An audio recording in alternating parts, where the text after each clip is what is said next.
चलिए एक क्वेश्चन दिया हुआ है, इसको भी हम लोग देख लेते हैं। तो ये क्वेश्चन हमारा दिया हुआ है, डी पॉइंट पे 10 किलो न्यूटन का लोड लगा है और ई पॉइंट पे 12 किलो न्यूटन का लोड लगा हुआ है, और 60 degree angle, 60 degree angle, 60 degree angle, 30 degree angle बना हुआ है। ठीक है, अब यहाँ पे देखें तो ये 60 का है और ये 30 का है, तो ये एंगल कितने का हो जाएगा? 90 का। ठीक है, और ये देखिए ये एंगल 60 का है, ये एंगल 60 का है, तो ये एंगल भी हमारा कितने का होगा? ये भी हमारा 60 का हो जाएगा। क्लियर? अब इसके बाद देखिए, ठीक है, तो यहां से देखा जाए तो इनकी बात किया जाएगा, तो अब यहाँ पे देखें ये हमारा 5 मीटर दिया हुआ है। ठीक है, अब इस 5 मीटर की वजह से अगर हम ये लेंथ फाइंड करना चाहें तो हमारा क्या आ जाएगा? एडी इक्वस टू क्या आ जाएगा?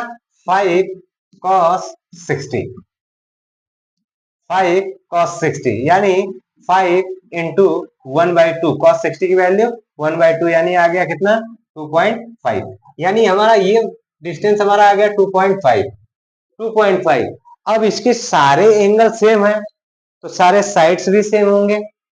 क्लियर? सारे साइड्स भी सेम होंगे, तो अगर ये 2.5 है तो ये डिस्टेंस कितना हो जाएगा? 2.5। क्लियर? ये यहां से यहां तक की, ए से सी तक की। ठीक है, अब इसके बाद ए से सी अगर 2.5 आया तो टोटल डिस्टेंस यहाँ बी, ए से बी की डिस्टेंस कितनी है? 5 मीटर है। 5 मीटर से 5 में से 2.5 माइनस करेंगे तो सी से बी की वैल्यू कितनी आ जाएगी? ये भी हमारा आ जाएगा 2.5। क्लियर? अब इसके बाद देखिए, अगर हाँ, अब देखिए अगर ये डिस्टेंस हमें फाइंड करनी हो तो हम कैसे फाइंड करेंगे? ठीक है, तो ये भी हम लोग देख लेते हैं, इसको भी देख लेते हैं। ठीक है, तो यहाँ पे हम मान लेते हैं A B C D E, इसको इस पॉइंट को मान लेते हैं एफ, इस पॉइंट को मान लेते हैं जी। ठीक है, तो चलिए ए एफ फाइंड कर लेते हैं और सी जी फाइंड कर लेते हैं। तो A F equal to A F,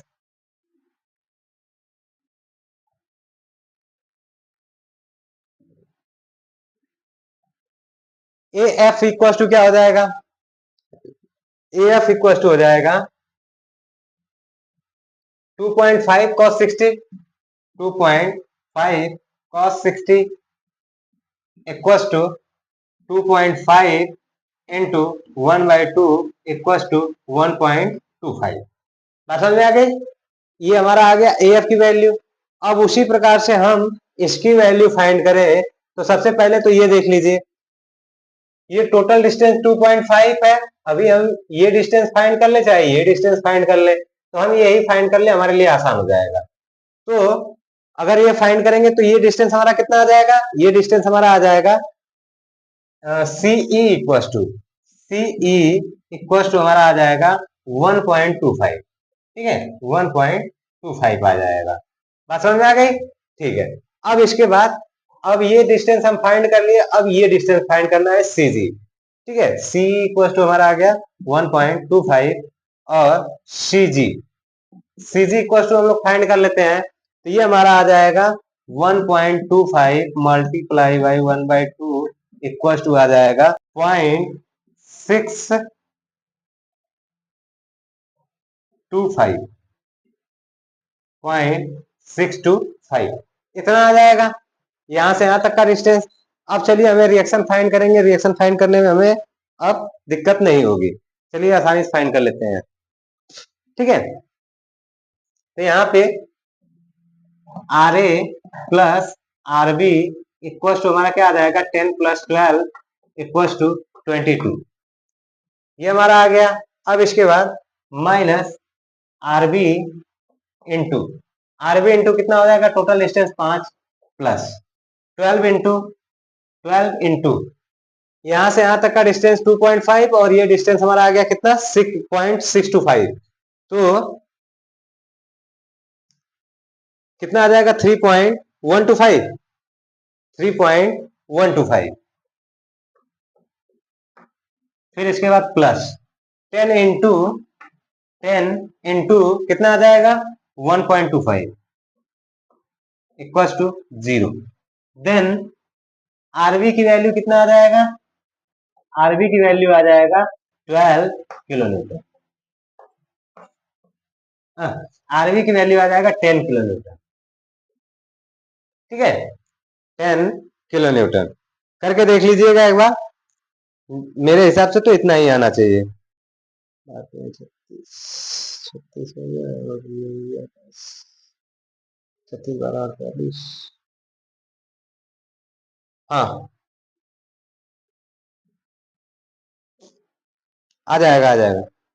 ठीक है, ये आ जाएगा 12 3 जा 36, 36 और इसमें मल्टीप्लाई होगा समथिंग, ये आ जाएंगे 12 पॉइंट। तो 36 और 12 कितना हो जाएंगे 48 समथिंग, 50 आ जाएगा। तो डिवाइड बाई 50 करेंगे, 50 डिवाइडेड बाई 5 करेंगे तो आ जाएगा 10 किलोमीटर समथिंग समथिंग आ जाएगा। क्लियर है? ठीक है, फिर इसके बाद आर ए की वैल्यू कितना आ जाएगा, आर ए की वैल्यू आ जाएगा 12 किलोमीटर। ठीक है, इतना हो गया। अब इसके बाद हम क्या करेंगे कि हमसे जो पूछा है वो अब फाइंड कर लेते हैं। कह रहा है कि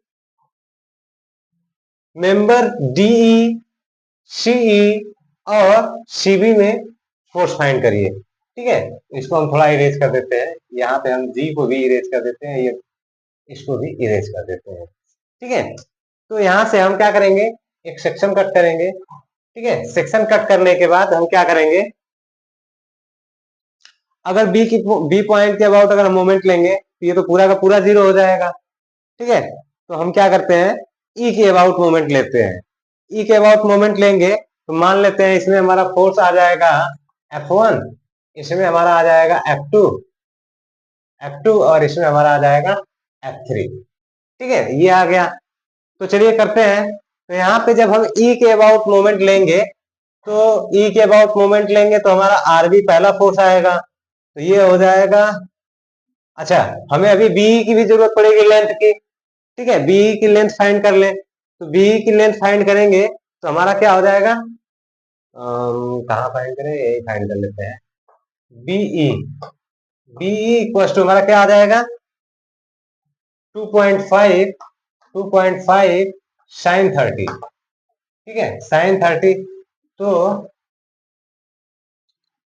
साइन 30 कास 30, कास 30 आएगा। ठीक है, ये हमारा आ जाएगा cos 30। ठीक है, cos 30 आ जाएगा। cos 30 की वैल्यू कितना होता है, अंडर रूट 3/2 होता है, यानी ये डिस्टेंस हमारा कितना आ गया 2 पॉइंट अंडर रूट 3/2, यानी बी की वैल्यू हमारा कितना आ गया, इतना आ गया। अब इसके बाद चलते हैं, तो ई के अबाउट मोमेंट निकालते हैं। ई के अबाउट मोमेंट निकालेंगे, ठीक है, ई के अबाउट मोमेंट निकालेंगे तो हमारा क्या आ जाएगा, आरबी, आरबी इंटू ये डिस्टेंस बी है, लेकिन ये लोड हमारा कितना है, ये 30 डिग्री के एंगल पे लगेगा क्योंकि ये 30 डिग्री एंगल है। तो ये हमारा हो जाएगा बीई, बीई cos 30। ठीक है, इक्वल्स टू फिर इसके बाद ये फोर्स है F1, F1 इंटू क्या हो जाएगा, F1 इंटू हो जाएगा। अब ये डिस्टेंस हमें चाहिए, ये वाली। ठीक है, ये हमारी, ये हमारा हो जाएगा BE, BE, BE sine 30, BE sine 30। ठीक है, इतना आ जाएगा। क्लियर? ठीक है, तो अब चलिए चलते हैं, सॉल्व करते हैं। ये हमारा आरबी की वैल्यू कितना है, आरबी की वैल्यू यहाँ पे है 10 किलोमीटर, तो 10 गुणते बीई की वैल्यू कितना है 2.5 under root 3 divide by 2 into under root 3 divide by 2 equals to F1 की value into 2.5 under root 3 divide by 2 into 1/2। अब यहां से देखें, ठीक है, यहां से देखें तो देखिए 2.5 से एक 2.5 कैंसिल, √3 से √3 कैंसिल, 2 से 2 ये खत्म हो गए। बचा कितना? 10√3, 10√3। तो यहाँ पे हमारा f1 की वैल्यू कितना आ जाएगा? f1 की वैल्यू आ जाएगा 10√3 equals to 10 multiply 1.732 kilo newton, यानी कुल मिला के 17.32 किलो न्यूटन आ गया f1 की वैल्यू। ठीक है, ये आ गया। ठीक, अब इसके बाद हम क्या करेंगे कि अब देखते हैं किस पॉइंट के अबाउट मोमेंट निकाल लें। अगर हम चाहें तो बी के अबाउट भी निकाल सकते हैं। बी के अबाउट निकालेंगे तो हमें क्या फोर्स मिल जाएगा? F2 भी मिल जाएगा और F3 भी मिल जाएगा। या तो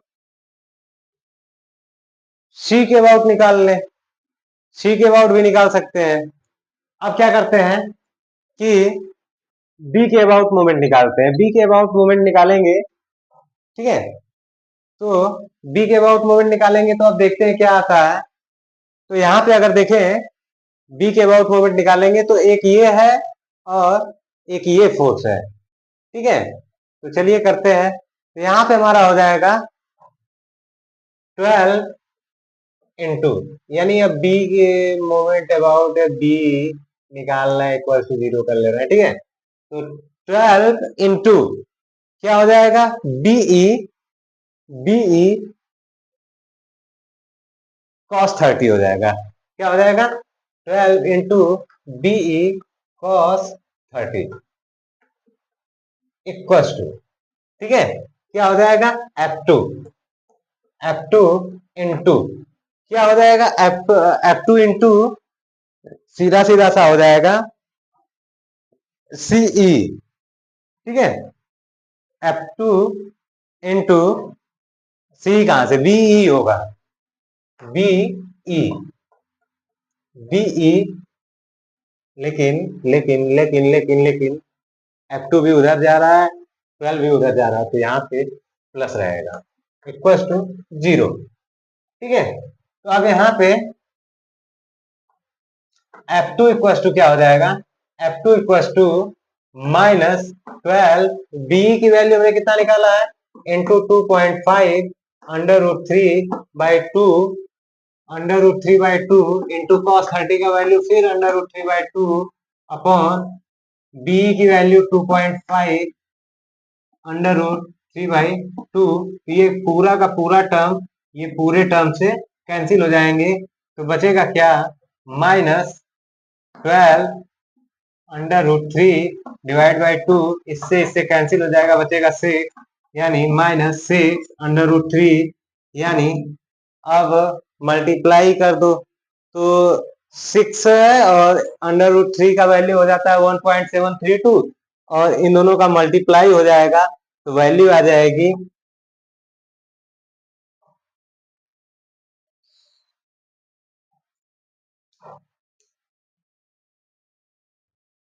10.392 किलो न्यूटन।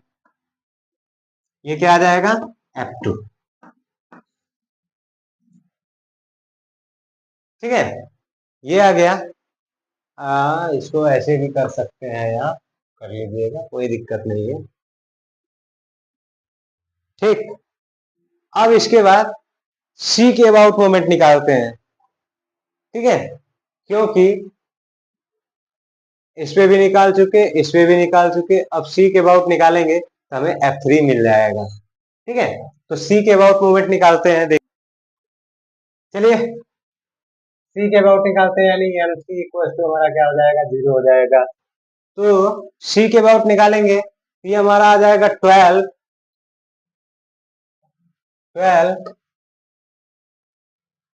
और मल्टीप्लाई बाई सी के अबाउट निकालना है ना, तो यहां से यहां हमारा क्या हो जाएगा? हमारा हो जाएगा 2.5 यहां से यहां तक का डिस्टेंस। हाँ, फिर वही बात है यार। हाँ, 2.5 माइनस बीई, बीई क्या हो जाएगा, बीई cos 30, क्या हो जाएगा, बीई cos 30, ठीक है। ये हो जाएगा इक्वस टू हो जाएगा F3, F3 इंटू कितना हो जाएगा, F3 इंटू हो जाएगा, F3 इंटू हो जाएगा सीई, ठीक है। F3 इंटू सी प्लस क्या हो जाएगा, आरबी, आरबी बचा, RB into, RB into BE, ठीक है। ये इतना आ जाएगा आरबी इंटू यहां से यहां तक का डिस्टेंस, और F3 का यहां से यहां तक का डिस्टेंस, और इसका 2.5 में से हमने ये माइनस कर दिया तो हमें मतलब ये वाली डिस्टेंस मिल जाएगी। क्लियर? तो ये देख लीजिएगा, इतना आ गया।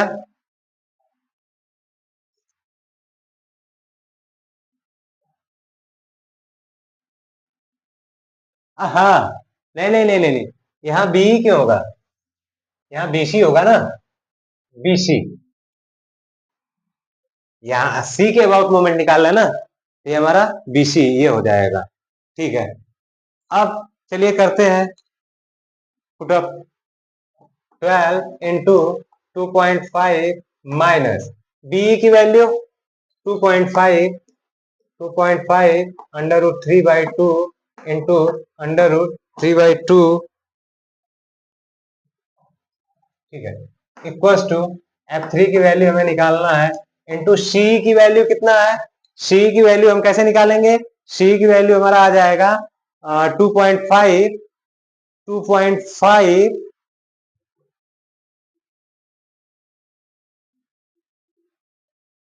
2.5 साइन 30, ठीक है, 2.5 साइन 30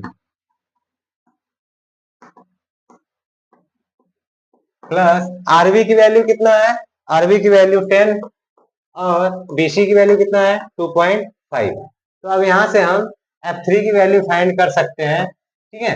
ये हमारा हो जाएगा, यहाँ पे अंडर रूट थ्री का मल्टीप्लाई 3 हो जाएगा, 2 का मल्टीप्लाई 4 हो जाएगा, 3/4 हो जाएगा, ये इसमें मल्टीप्लाई होगा 10 हो जाएगा, 10 में से ये कितना हो जाएंगे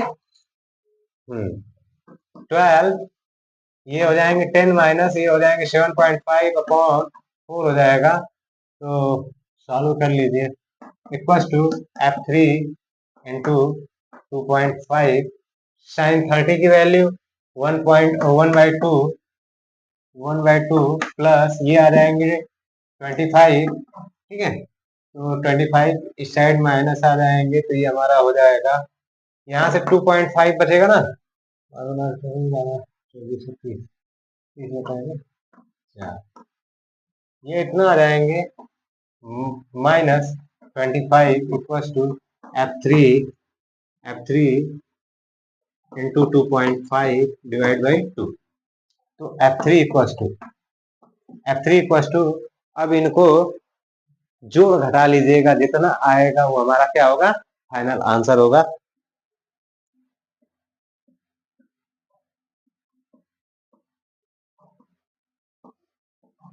F3 की वैल्यू कितना आ जाएगा, -14 किलो न्यूटन।